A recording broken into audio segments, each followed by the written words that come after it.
Good morning. I've got to make a musing again. That will sound like I'm critical of people, but I have to express the awareness and the consciousness that I am and what I see, just to keep awareness at the front. I have friends on my Facebook friend list that are implementing the old template and model of church and building your own tribe. It's just the old template overlaid with newer, more hip language. And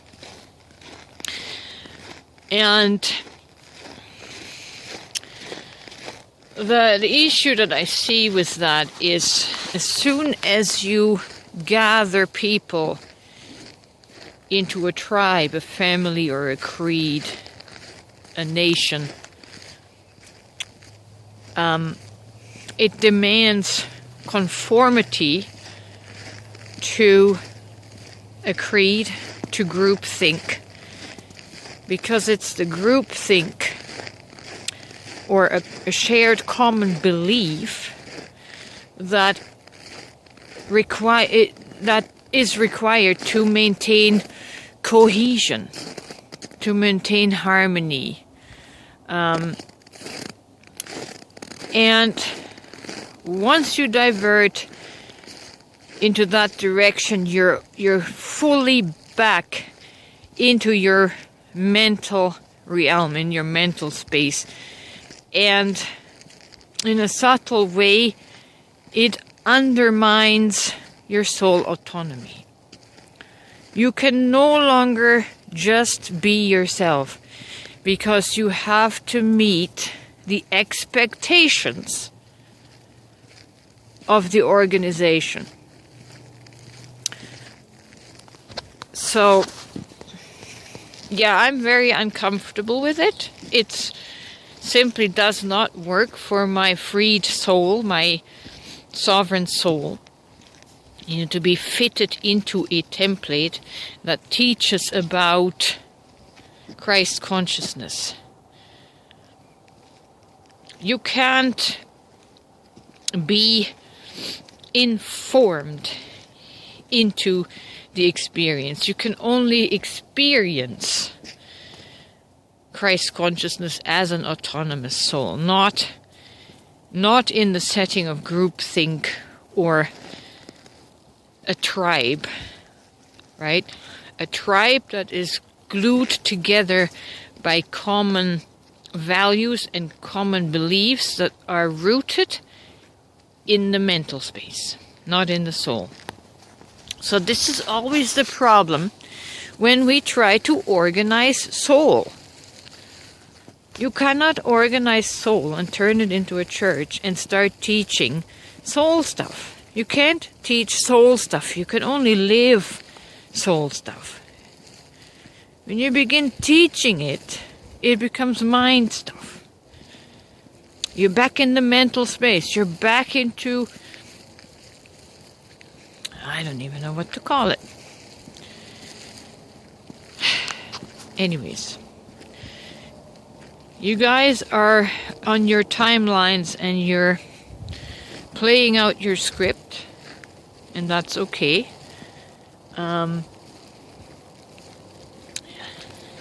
People don't have to join it or belong to it. But I just see that once you join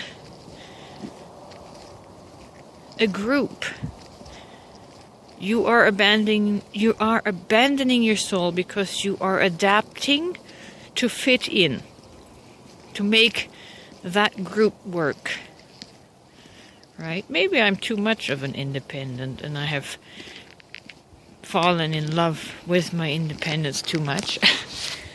But I'm free. My soul is free. The soul always will have to maintain the freedom to think, believe, express in an organic way, not in the way the group expects it, right?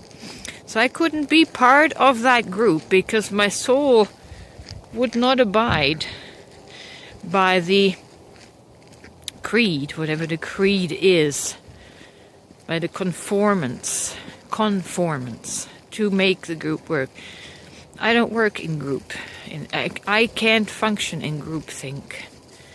Then I've never been a follower, really. It's not my place. But yeah, this is a subtle shift.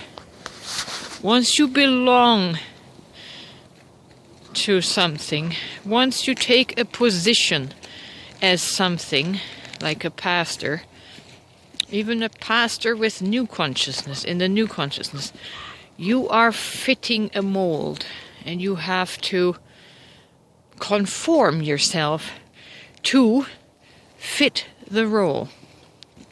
You are in mind. You're living from your mental space, not from your organic soul. Because now you have all these expectations on you that you have to meet. And expectations are always the realm of the ego mental mind.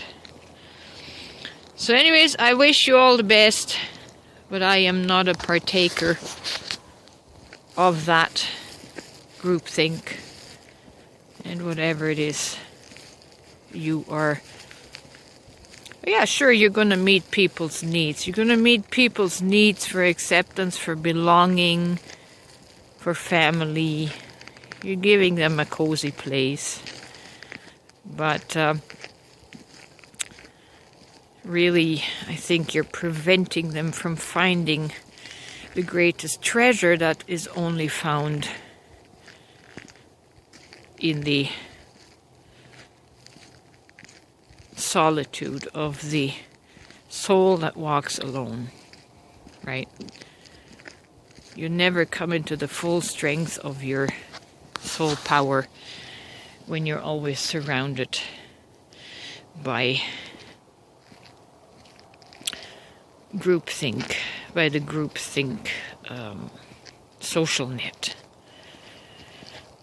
Anyways, I don't think I conveyed what is on my heart, but I'm out. I'm not going to be constrained by any nation, tribe, family, or church. I'm a free spirit.